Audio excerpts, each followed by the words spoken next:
comentado, la hipnosis es un estado alterado de la conciencia entre la vigilia y el sueño. No puede una persona nunca ser hipnotizada si no quiere. Eso para empezar. La hipnosis en la que te hacen así y tú te pones a ladrar, a maullar o a tirarte por una ventana, no es real. La hipnosis de espectáculo, por lo general, está preparada con personas que han sido previamente ya hipnotizadas para que cuando llega el momento del espectáculo esa persona efectivamente se comporte de esa manera.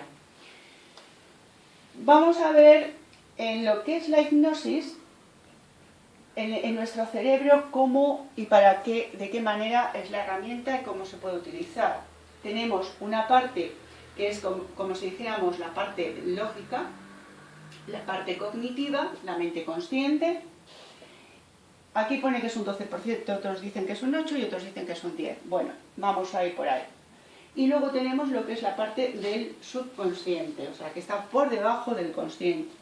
Por debajo, por decirlo de alguna manera, pues no sabemos si estará arriba o abajo, pero decimos subconsciente porque es lo que nosotros no sabemos manejar. Entre estas dos partes está lo que es la mente crítica. Es la que entra o no, o deja o no permite, permite o no permite que esa información entra o salga. Quiere decirse, si nosotros, por ejemplo, vemos una película, la mente crítica es lo que va a decir si se lo cree o no se lo cree. Entonces, esa parte crítica en hipnosis es la que hay que saltar. Es bloquear este guardián para que directamente podamos entrar a lo desconocido. Más que lo desconocido es muchas veces saber, porque la persona ya nos lo puede comentar, qué es lo que le puede estar pasando, porque donde está el conflicto podemos encontrar los recursos para la solución. Por ejemplo, en las alergias, o por ejemplo en un trauma, o por ejemplo en situaciones que una persona pues muchas veces tiene fobias, etcétera, ¿no?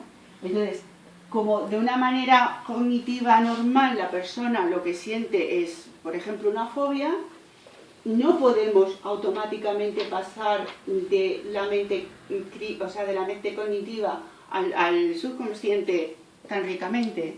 Hay que distraer al guardián, la mente crítica, para poder entrar al subconsciente. Ahí es donde está el poder a una persona llevarla, introducirla en la hipnosis. Hay dos tipos de hipnosis, está la hipnosis rápida y luego está la hipnosis más profunda.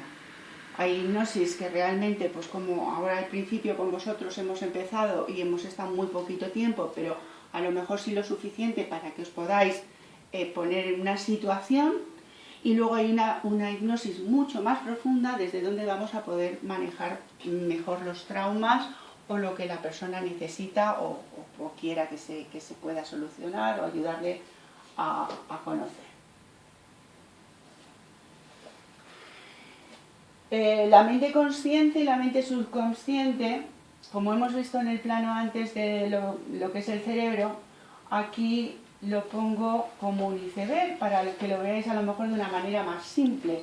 En el iceberg lo que vemos, la parte que vemos sería la parte de la mente consciente.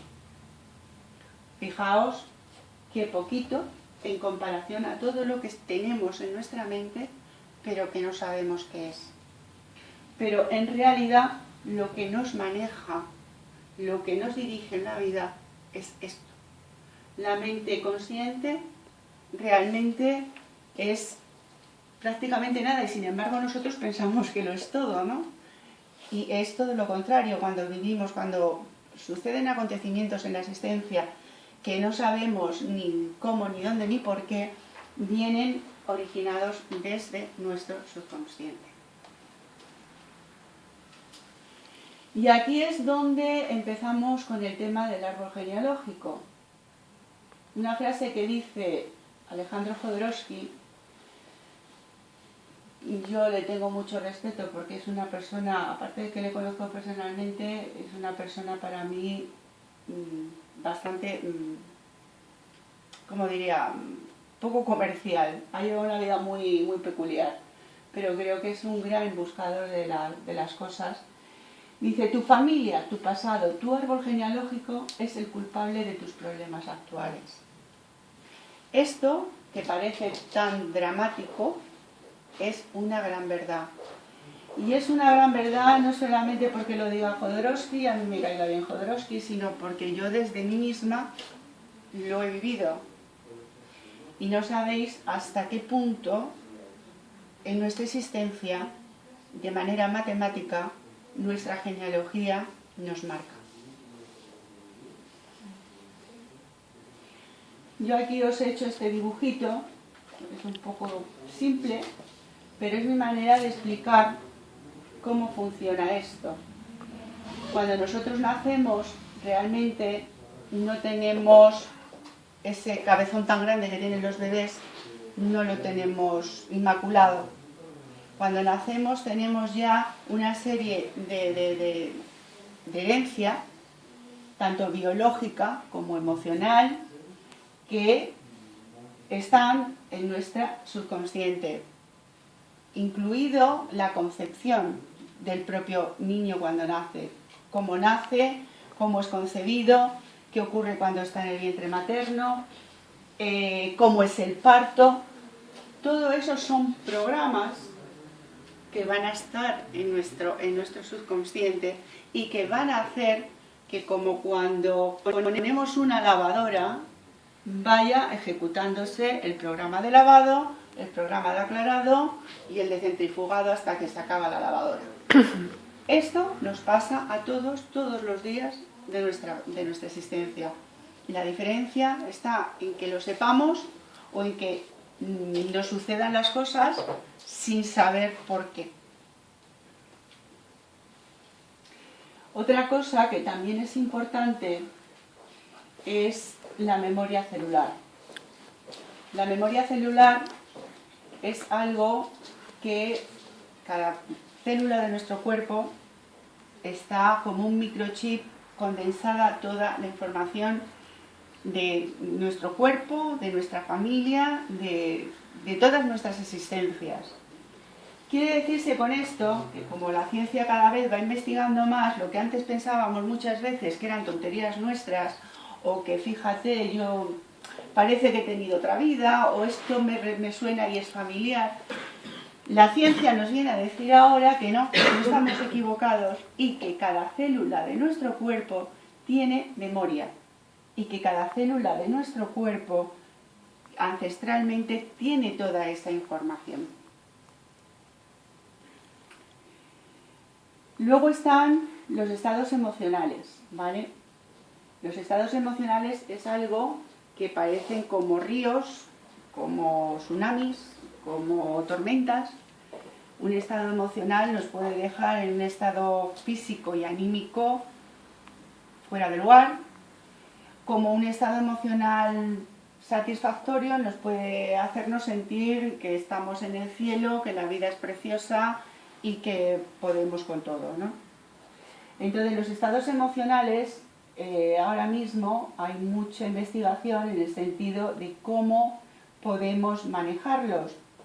Daniel Goleman, que empezó en el 1996 con el libro de inteligencia emocional, ya empezaba a perfilar estas cosas que, volviendo a lo de toda la vida, nuestros abuelos ya sabían que si te pegabas un disgusto y después comías, pues normalmente la comida te iba a sentar mal, o viceversa. Entonces, bueno, ha habido un tiempo en el que la ciencia ha disasociado mucho el estado de las emociones con el del físico. Entonces, eso ha hecho creer que somos nada más que órganos de manera aislada, sin contar que el ser humano o cualquier ser vivo es algo completo, es algo que interactúa entre lo que son los órganos, lo que son las emociones y lo que es la inteligencia o el cerebro. Las emociones en nuestro organismo pues tienen de alguna manera sitios concretos donde pueden actuar de una manera o de otra. Por ejemplo, la ira, se suele depositar bastante en el hígado, la euforia en el corazón, por eso cuando estamos contentos parece que como que el corazón nos palpita más deprisa. El estrés y la ansiedad pues son directamente estómago, bazo y páncreas. La tristeza va directamente al pulmón. Personas con problemas respiratorios casi siempre son personas que van a tener bastantes problemas de estados anímicos de tristeza. Y los miedos, esas energías se nos pueden acumular bastante en el riñón, la vejiga y en el sistema endocrino. La hipnoterapia reconstructiva actúa o puede actuar perfectamente en las emociones atrapadas, en las heridas emocionales. Quiere decirse que podemos a través de nuestro subconsciente ver dónde, por qué nos duele el hígado, qué emoción hemos tenido, qué nos está ocurriendo, por qué estamos llenos de ira. Entonces es un poco llegando a esa parte de la mente que interactúa directamente con nuestros órganos vitales y aportando una solución que no sea siempre la de me tomo una pastilla o me sigue doliendo o llevo años arrastrando esto y no sé de qué va. En hipnosis reconstructiva podemos hacer que todas estas cosas se puedan modificar, porque se trata de hacer una reprogramación que se llama programación neurolingüística a través de la mente, del subconsciente, incluida la memoria celular de cada parte de nuestro organismo, ¿no? La reprogramación que hacemos, por ejemplo, en el caso de un órgano, es llegar a la causa, al efecto, de ver por qué esa persona tiene esos problemas en ese órgano. Puede ser el riñón o puede ser el pulmón, y no darle muchas veces los médicos una explicación coherente, de decir, pues tiene usted esto. Muchos médicos te dicen, pues el órgano no está afectado, o a usted no le pasa nada. Y esa persona sigue sintiendo que efectivamente a él le duele, a él le molesta, o siempre está triste. Y de ahí muchas veces que el método habitual de los médicos sea recetar antidepresivos, porque eso es como porque vale para todo. En la hipnosis reconstructiva, yo personalmente hago una aplicación que es muy importante y que creo que muchas veces se tiene como poco importante o casi ni se tiene en cuenta, que es en las personas que han tenido abortos, ya sean naturales o no, o hayan sido provocados. Porque sucede que muchas personas han tenido un aborto y en ese momento esa cosa se queda ahí como que no ha pasado nada, y resulta que con los años se va haciendo una depresión, una tristeza, un no sé qué yo sé, un no sé qué me pasa. Pero cuando vengo a preguntar a la persona, ¿ha tenido algún aborto?, resulta que sí, que ha tenido uno o más. Y esto genera muchos problemas. Pueden generar problemas desde obesidad, a depresión, a problemas a después volverse a poder quedar embarazada. Y hay sobre todo un síntoma en casi todas las mujeres con las que he tratado, que es la culpa. La mayoría, sea natural o no, el aborto lo llevan como una culpa. Y esto posteriormente lo que hace es que estas personas o estas mujeres tengan muchos problemas osteoarticulares, artrosis, porque la culpa en el cuerpo hace que sobre todo seamos muy crueles con nosotros, hacia nosotros. Entonces, de una manera consciente o inconsciente, yo por ejemplo, hace poco una amiga por teléfono pues me comentó que ella había tenido 7 abortos y el último es el niño que tiene ahora, que ya es mayor. Pero yo me acuerdo cuando conocí el niño es que era un bicho. Lo primero que venía es que te zampaba unas patas en las espinillas de mucho cuidado. Entonces, claro, cuando ella me dijo esto, ella no vive ya en Madrid, yo sé los problemas que tiene de artrosis. Tiene una artrosis brutal y ella trabaja de jardinera. Tiene, me parece que 2 años más que yo, o sea que tampoco es una niña. Pero tiene unos problemas de artrosis y ha tenido unos problemas muy profundos con la comida, tanto de bulimia como de anorexia. Entonces, yo la dije, deberías de hacer un duelo, y me dijo, dice, todo esto era por teléfono, y me dijo, pero es que me va a remover mucho. Y yo le dije, pero es que es peor lo que estás teniendo dentro, porque lo estás teniendo dentro y tienes que sacarlo.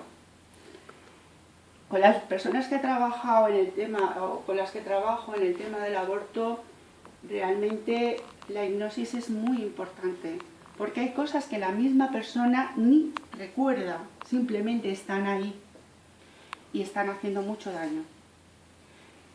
Y como veis, también incluyo al hombre. ¿Por qué incluyo al hombre? Porque el hombre muchas veces parece como que no tiene mucho que ver en esa historia, pero sí que hay muchos traumas emocionales en los hombres, porque su compañera perdió el bebé, o porque ellos estaban muy entusiasmados y van a ser padres, o porque muchas veces no lo han deseado y eso ha conllevado un conflicto también que ellos lo guardan, lo que pasa es que no lo cuentan, pero sí que lo tienen. Muchos de ellos después parece como que tienen más problemas en temas como son las adicciones, o les da más por beber, o les puede dar por otro tipo de adicciones, pero para los hombres, por lo general, aunque parece que no, la sociedad parece que no, pues es que mi compañero no y él se ha quedado tan pancho. Pues no sé yo hasta qué punto eso ellos se lo pasan por alto, ¿no? Porque eso va a estar ahí. De alguna manera, la culpa está tanto en los hombres como en las mujeres. ¿Te puedo hacer una pregunta, Esperanza? Dime. Y antes, cuando has dicho el caso de tu amiga, la que es jardinera, ese hijo que nació tiene un reflejo de todos sus hermanos abortados. Ese niño tiene unos conflictos tremendos porque hay una situación bastante importante, y es que cada embarazo que tiene una mujer, como hemos hablado antes de la memoria celular, la matriz va guardando todo ese contenido de información. Entonces, cuando nace el niño que nace, viene con esa información. Yo personalmente os puedo decir un conflicto de 3 abortos y después un parto normal, y esa persona tiene un problema de personalidad increíble. O sea que al hijo, al hermano, al hijo que nace después de un o varios abortos va a tener, como dice Salomón Seyán, un muerto encima, un estigma, porque el cuerpo de la madre ha tenido esa información. Yo he tenido una paciente que antes de casarse tuvo un aborto, no lo sabe ni tan siquiera el marido, y un día viene a consulta y viene con la niña, que sí tiene ahora, que ha tenido después, y fue curioso, yo me quedé, fue curioso porque la niña además se parece muchísimo al padre. Es como la niña de decir, yo nazco pareciéndome a mi padre. Y entre ellas llega un momento y le digo, ¿cómo te pareces a tu papá? Y me dice, y se pone así un poco así con sus 4 años, y le dice la madre, dice, pero si no te pongas así, si a ti te gusta que te digan que te pareces a tu papá. Y en ese momento no, pero a la siguiente sesión que ella vino a casa, yo se lo dije, digo, tu hija lo sabe. Tu hija sabe que tú has tenido otro embarazo antes. Y te está chantajeando emocionalmente porque tenían un rifirrafe. Ahí hay un trío entre el padre y la madre, emocional muy, muy grande. La niña sabe que la madre guarda un secreto con el padre. Entonces, la madre delante del padre no se comporta con la hija como cuando está el padre. Entonces, es un juego muy civilino, pero es esa información que está ahí. Y yo le dije, tu hija sabe que ha habido un hijo antes que ella. Es más, en una charla que di hace un mes, una señora ya mayor me dijo, hablando de esto, me dijo, mira, yo siempre he tenido la sensación, mi madre me lo ha negado siempre, de que hay un hermano antes que yo. Y yo le dije, pues seguro que estás en lo cierto, pero tu madre, vete tú a saber en la época que era, si se quedó embarazada, pues no le convendría decirlo. Si lo perdió, pues aquí no ha pasado nada. Pero el que nace lo sabe. El niño que nace, si ha habido un aborto, si ha habido 2, si ha habido 3, cuando después los psicólogos los denominan personalidades múltiples, tienen toda la razón. Porque en el fondo, esas personas tienen muchas facetas. ¿Cómo se explica? Pues sencillamente porque hay una memoria celular en la matriz de la mujer. Y el bebé que nace sabe de pe a pa dónde hasta 9 meses y la información que tiene. Otra cosa es que de una manera con la mente normal, cognitiva, lo podamos explicar. Pero que nuestro subconsciente lo sabe, más claro imposible. Y hace hipnosis a una persona y sale. Y sale. Entonces, esto es muy importante, por eso digo lo de trabajar el tema del aborto, porque libera, sobre todo las mujeres, mucha carga emocional, liberan mucha culpa, pero también liberan a esos embarazos que esa energía se ha quedado ahí.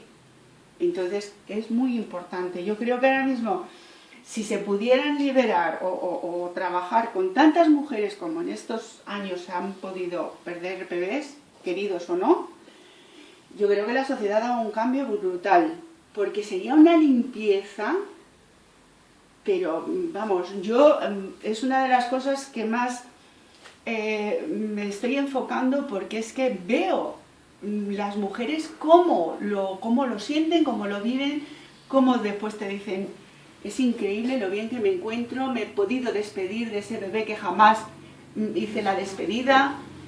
O sea, es realmente muy importante ese tema. Bueno, decimos hola cuando nacemos.